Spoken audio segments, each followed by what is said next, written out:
PER이란 무엇인가? 주식 얘기하다 보면 PER이라는 말 한 번쯤 들어봤지? 처음 듣는 사람은 이게 뭐야? 쉽겠지만 쉽게 말해서 이거야. PER은 한 주식이 벌어들이는 이익에 비해 얼마나 비싼지 혹은 싼지를 나타내는 지표야. 우리말로 하면 주가 수익 비율이라고 하지. 예를 들어볼까? 같은 동네에 비슷한 가격의 두 집이 있어.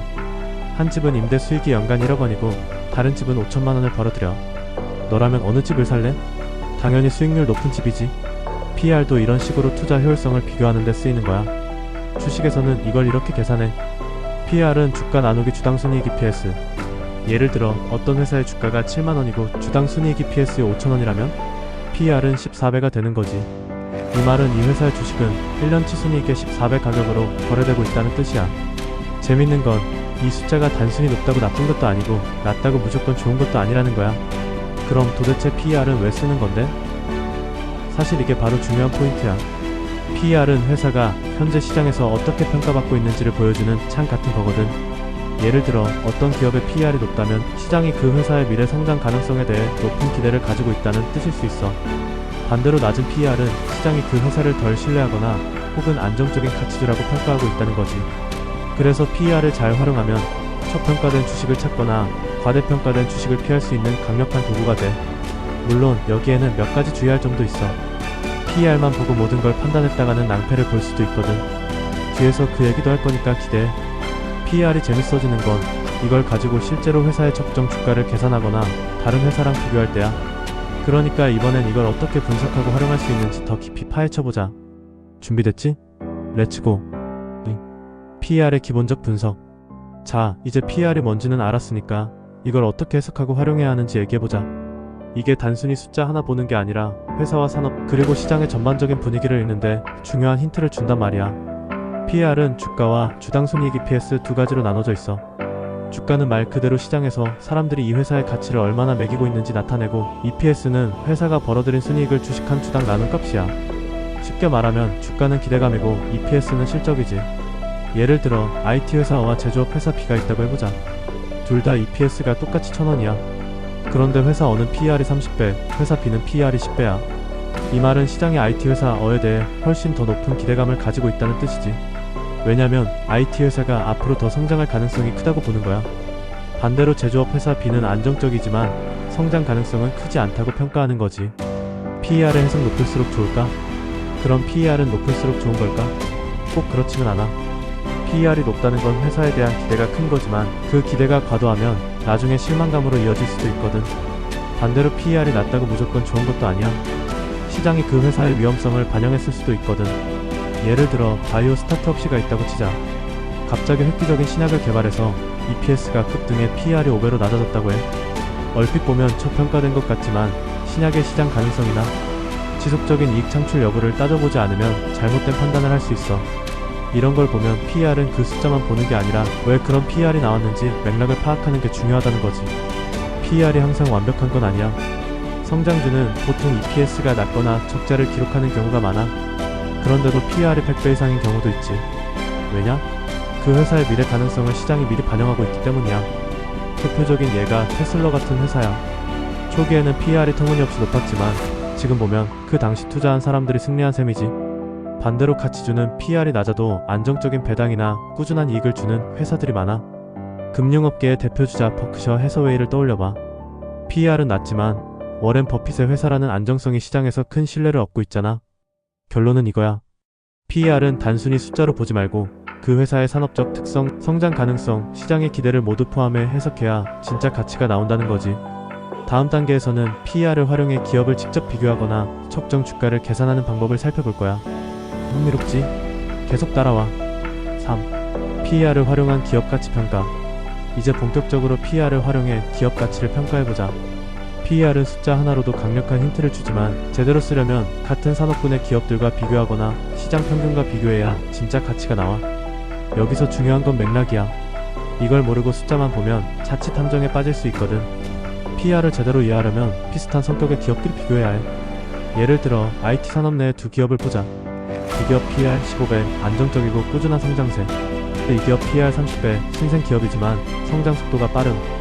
이걸 어떻게 해석할까? D기업은 이미 시장에서 안정성을 인정받고 있어서 PER이 상대적으로 낮은 거야. 반대로 이 기업은 아직 불확실성이 많지만 성장 가능성이 크다는 기대감이 PER 30배라는 숫자에 반영된 거지.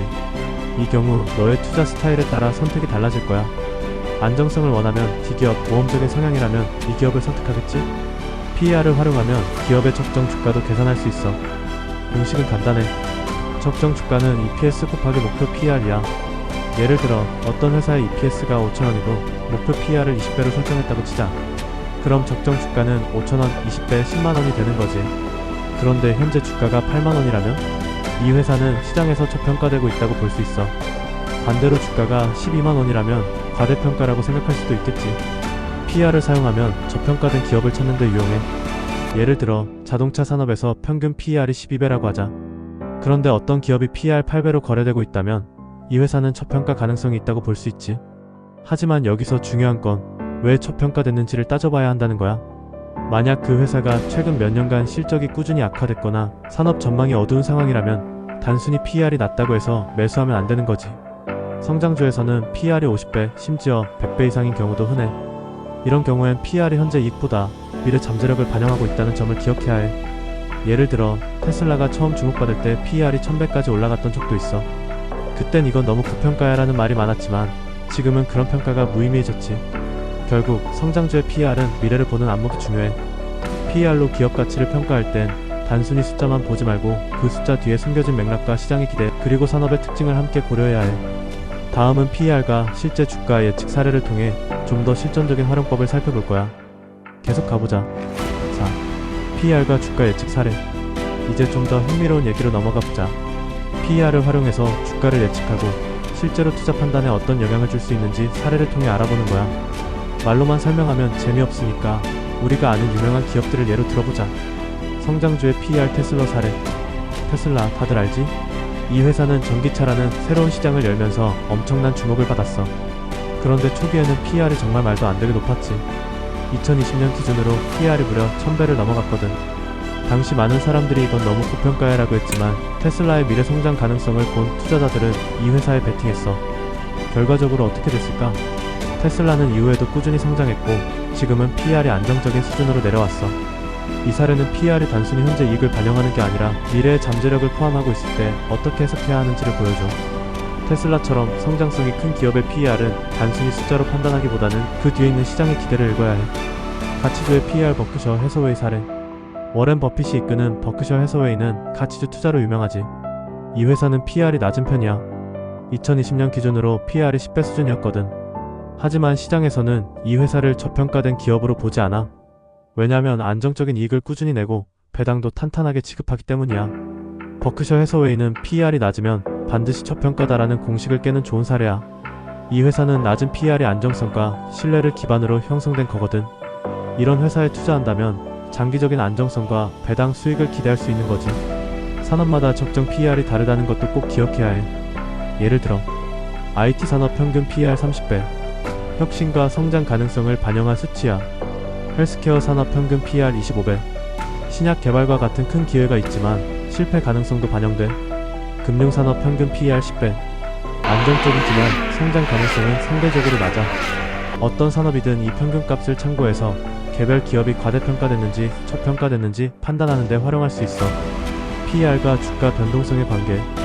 PER은 단순히 기업의 현재 상태뿐만 아니라 시장 심리에도 영향을 많이 받아. 시장이 과열됐을 때 PER이 전체적으로 높아지는 경우가 있어. 반대로 경기 침체기에는 기업 실적과 관계없이 PER이 낮아지기도 하지. 예를 들어 2008년 금융위기 때 많은 대형 기업의 PER이 5배 이하로 떨어졌어. 당시 시장은 공포에 사로잡혀 있었고 그 결과 기업들의 주가가 비정상적으로 낮아졌지. 하지만 그때 저평가된 주식을 매수한 투자자들은 이후 몇 배의 수익을 올렸어. PER이 낮은 이유가 단순히 시장의 공포 때문인지 아니면 회사 자체에 문제가 있는지를 구분하는 게 중요하다는 걸 보여주는 사례야. PER로 주가 예측하기. 예를 들어보자. 어떤 회사의 EPS가 3,000원이고 해당 산업의 평균 PER이 15배라고 하자.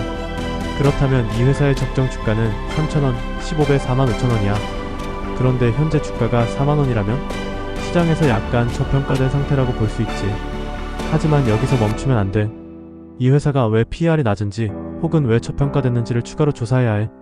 최근에 어떤 악재가 있었는지, 산업 전체의 분위기가 어떤지 등을 따져봐야 정확한 판단이 가능하거든. PER을 활용한 주가 예측은 단순한 숫자 계산 이상의 의미가 있어.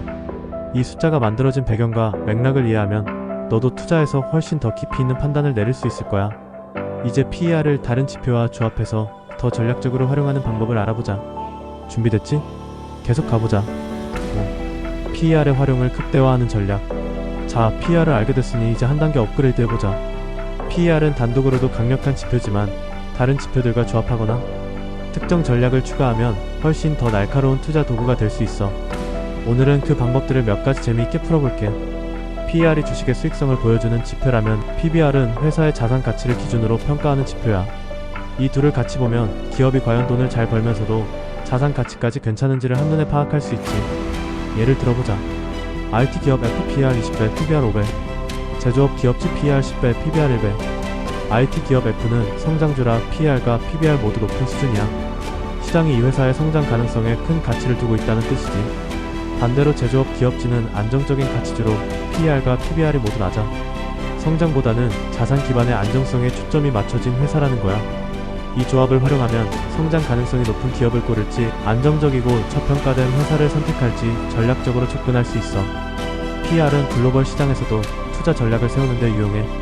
산업이나 국가별로 적정 PER 수준이 다르기 때문에 이걸 활용하면 저평가된 시장이나 산업을 찾아낼 수 있어. 애플의 PER은 약 25배로 IT 산업 평균에 비해 살짝 높은 편이야. 이 말은 시장이 애플의 브랜드 가치와 안정적 성장을 높이 평가하고 있다는 뜻이지. 반면 알리바바는 PER이 18배 수준으로 상대적으로 낮아. 성장 가능성을 고려할 때 시장에서 저평가됐다고 볼 여지가 있어. 여기서 중요한 건 각 나라의 경제 상황이나 산업의 특성을 함께 분석해야 한다는 거야. PER만 보고 이게 싸다 라고 결론 내리면 위험할 수 있어. PER은 단독으로도 강력하지만 다른 지표들과 함께 쓰면 훨씬 더 정교한 분석이 가능해. 1. PER ROE. ROE 자기 자본이익률은 회사가 자기 자본을 얼마나 효율적으로 활용하는지를 보여주는 지표야. PER이 낮고 ROE가 높다면 이 회사는 효율적으로 돈을 잘 벌면서도 저평가된 상태일 가능성이 크지. 반대로 PER이 높고 ROE가 낮다면 시장에서 과대평가됐을 가능성도 있어. PER PEG. PEG는 PER을 기업의 이익 성장률로 나눈 값이야. 일반적으로 PEG가 1이하라면 이 회사는 성장 가능성을 고려했을 때 저평가된 상태라고 볼 수 있어. 예를 들어 PER이 20배고 연간 이익 성장률이 25%라면 PEG는 0.8. 꽤 매력적인 투자 대상이지. 산업마다 PER의 적정 수준이 다르다는 것도 큰 힌트가 될 수 있어. 같은 PER이라도 산업에 따라 해석이 달라지거든. IT 산업 PER이 30배라도 고평가로 보지 않을 수 있어. 왜냐면 IT 산업은 높은 성장 가능성을 반영하기 때문이지. 금융산업 PER 10배면 오히려 적정 수준. 안정성이 중요한 산업에서는 낮은 PER이 일반적이야. 헬스케어 산업 PER이 20에서 25배라면 신약 개발 성공 가능성을 반영한 수치로 볼 수 있어. 결국 산업의 특성을 이해하고 거기에 맞춰 PER을 해석하는 게 관건이야. PER 활용 투자 팁을 알려줄게. 1. 산업별 평균과 비교하라. PER이 낮아 보이는 기업도 해당 산업 평균과 비교하면 고평가일 수 있어. 산업 평균이 8배인데 어떤 회사가 12배라면 이건 저평가가 아니라 고평가야. 2. 미래 성장성을 꼭 고려하라. 성장주에서는 PER만으로 판단하면 안 돼. 이 회사가 앞으로 얼마나 더 성장할지 시장은 그걸 어떻게 평가하고 있는지 봐야 해. 3. 단기와 장기 투자에 따라 접근법을 달리하라. 단기 투자 시장 심리와 PER 변화를 잘 읽는 게 중요해. 장기 투자 PER과 함께 기업의 펀더멘털 기초체력을 철저히 분석해야 해. PER은 단순한 숫자가 아니라 주식시장의 심리를 읽고 미래 가능성을 예측하는 도구야. 이걸 다른 지표와 전략적으로 조합하면 훨씬 더 강력한 투자 무기가 될 수 있어. 이제 이걸 실전에 어떻게 활용할지 구체적인 사례를 보자. 6. PER을 활용한 성공적인 투자. PER이라는 게 단순히 싸다, 비싸다를 알려주는 숫자라고만 생각하면 큰 오산이야. PER은 그 기업 뒤에 숨겨진 이야기와 시장의 심리를 읽는데 엄청 유용한 도구거든. PER이 강력한 도구인 건 맞지만 그만큼 조심해야 할 부분도 있어. 아래 몇 가지는 꼭 기억하자. 1. EPS의 변동성. EPS 주당 순이익은 한 기업의 수익성을 보여주는 지표지만 일시적인 사건이나 외부 요인으로 급등하거나 급락할 수 있어. 예를 들어 일회성 이익으로 EPS가 높아지면 PER이 낮아 보일 수 있지. 하지만 이런 상황에서는 PER이 왜 낮은지를 반드시 따져봐야 해. 산업별 적정 PER이에 산업마다 PER의 평균값이 다르기 때문에 다른 산업의 PER과 비교하면 잘못된 결론에 이를 수 있어. IT 산업의 PER 30배와 금융산업의 PER 10배를 동일 선상에서 비교하면 안 되는 이유야. 각 산업의 특성을 고려한 분석이 필요해. 3. 성장주와 가치주의 차이. 성장주에서는 PER이 높아도 미래 성장성을 반영한 경우가 많아. 반면 가치주는 낮은 PER을 유지하지만 안정적인 수익성을 기반으로 한 신뢰를 제공하지. 이 둘을 동일한 기준으로 평가하는 실수를 피해야 해. 마지막으로 PER을 활용한 성공 공식. 1. PER이 단순히 숫자가 아니라 기업의 현재와 미래를 반영한 시장의 시각이라는 걸 이해하자. 2. PER이 높은 기업은 왜 높은지, 낮은 기업은 왜 낮은지를 맥락 속에서 분석하자. 3. PER만 보지 말고 EPS, PBR, ROE 같은 지표를 함께 활용해 종합적인 판단을 내리자. 4. 마지막으로 감정에 휘둘리지 말고 데이터를 기반으로 투자하자. PER을 활용해서 기업 가치를 평가하는 법 이제 좀 감이 잡히지 않아? 이걸로 끝이 아니야. PER은 단지 시작일 뿐, 이 숫자 뒤에 숨겨진 이야기들을 하나씩 읽어 나가는 게 진짜 투자자의 일이지. 너라면 어떤 기업에 투자할래? 그리고 어떤 기준으로 PER을 해석할 건지 댓글로 남겨줘. 구독과 좋아요도 잊지 말고. 그럼 다음에 또 만나자. 굿바이.